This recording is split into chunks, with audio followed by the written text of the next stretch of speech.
السلام علیکم دوستو کیا آپ جانتے ہیں وہ چیز جو قلم سے لکھی ہوئی ہے تقدیر کو بھی بدل سکتی ہے۔ وہ نہ دولت ہے نہ طاقت ہے بلکہ دعا ہے۔ اگر دعا بے اثر ہوتی تو اللہ ہمیں بار بار مانگنے کا حکم نہ دیتا۔ میرے محترم بھائیوں اور بہنوں، ہم میں سے اکثر لوگ یہ سوال کرتے ہیں، اگر سب کچھ تقدیر میں لکھا ہوا ہے تو دعا کا کیا فائدہ ہے؟ آج ہم اسی غلط فہمی کو قرآن و حدیث اور سلف صالحین کے اقوال کی روشنی میں ختم کریں گے۔ تقدیر کیا ہے؟ تقدیر کا مطلب یہ نہیں کہ انسان مجبور ہے، بلکہ تقدیر کا مطلب یہ ہے اللہ کا علم کہ بندہ کیا کرے گا، کب کرے گا اور کیسے کرے گا۔ اللہ تعالیٰ نے دو قسم کی تقدیر بنائی ہے، ایک مبرم تقدیر جو بدلتی نہیں، دوسرا معلق تقدیر جو دعا سے بدل سکتی ہے۔ حدیث نبوی صلی اللہ علیہ وسلم ہے، دعا کے سوا کوئی چیز تقدیر کو نہیں بدلتی۔ یہ حدیث واضح ثبوت ہے کہ دعا اللہ کے فیصلوں میں تبدیلی کا سبب بنتی ہے۔ دعا کیسی تقدیر بدلتی ہے؟ جب بندہ سچے دل سے دعا کرتا ہے تو تین میں سے ایک چیز ضرور ہوتی ہے۔ نمبر 1، وہی چیز فوراً مل جاتی ہے۔ نمبر 2، اس سے بہتر چیز دے دی جاتی ہے۔ نمبر 3، کوئی بڑی مصیبت ٹال دی جاتی ہے۔ یہ بھی تقدیر کا بدلنا ہے، مگر ہم اکثر صرف پہلی صورت دیکھتے ہیں۔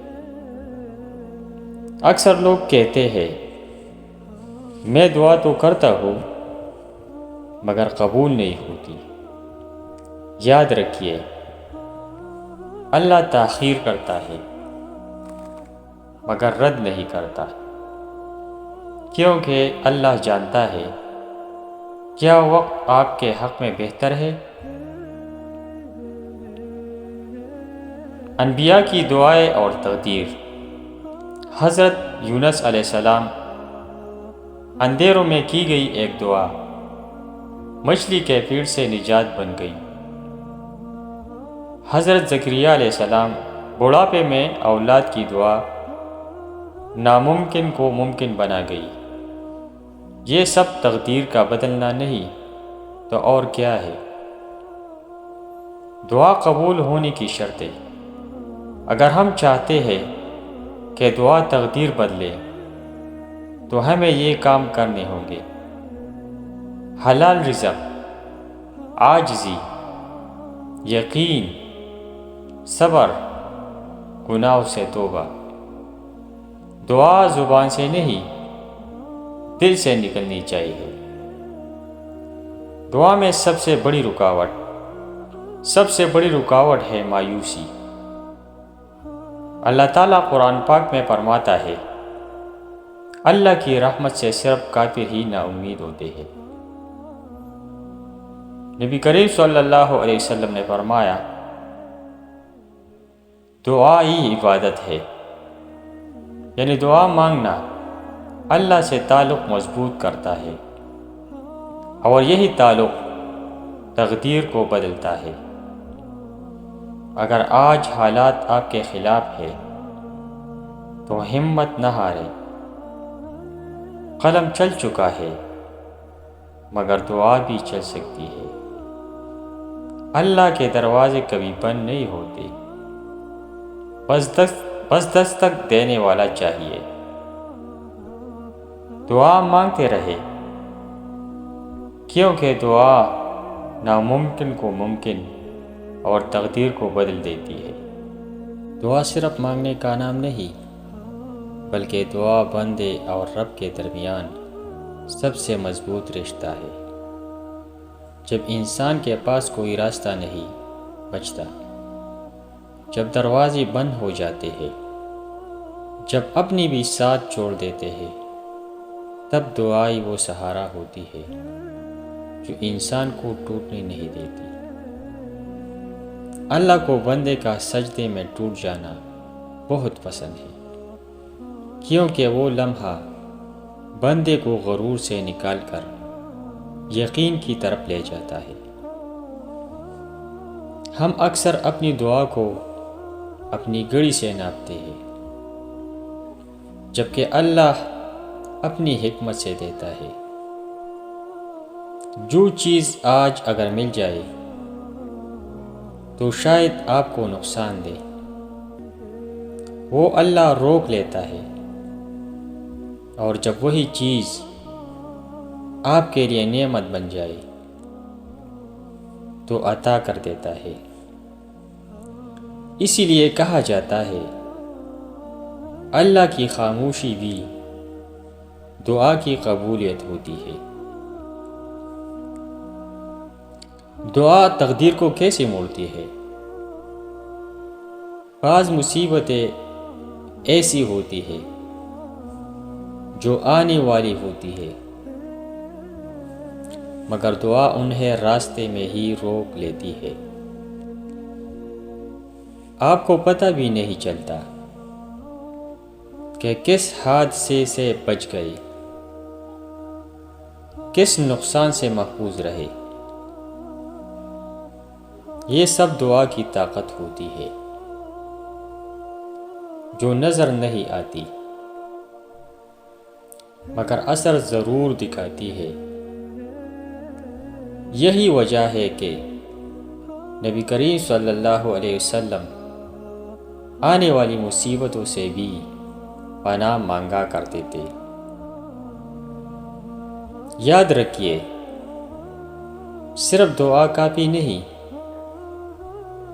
بلکہ دعا کے ساتھ عمل بھی ضروری ہے۔ اللہ اس شخص کی دعا قبول کرتا ہے جو کوشش بھی کرتا ہے، اور پھر نتیجہ اللہ پر چھوڑ دیتا ہے۔ دعا کا مطلب یہ نہیں کہ ہاتھ پر ہاتھ رکھ کر بیٹھ جائے، بلکہ دعا کا مطلب ہے پورا زور لگا کر کہنا، یا اللہ اب سب تیرے حوالے۔ جو دعا آنکھوں سے نکلے وہ عرش تک پہنچتی ہے۔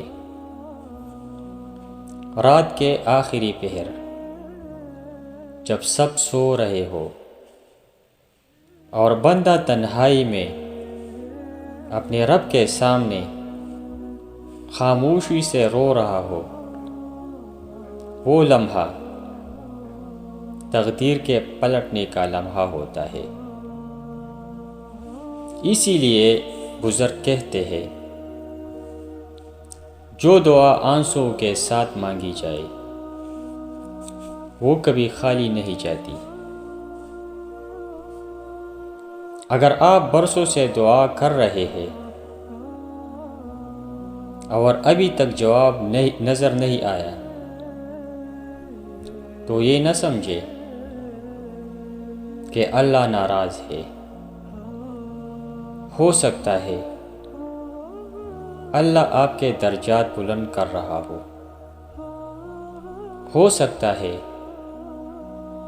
وہ آپ کو آخرت کے لیے کچھ خاص دے رہا ہو۔ یقین رکھے، اللہ کا ہر فیصلہ بندے کے حق میں ہوتا ہے، بس ہمیں سمجھ دیر سے آتی ہے۔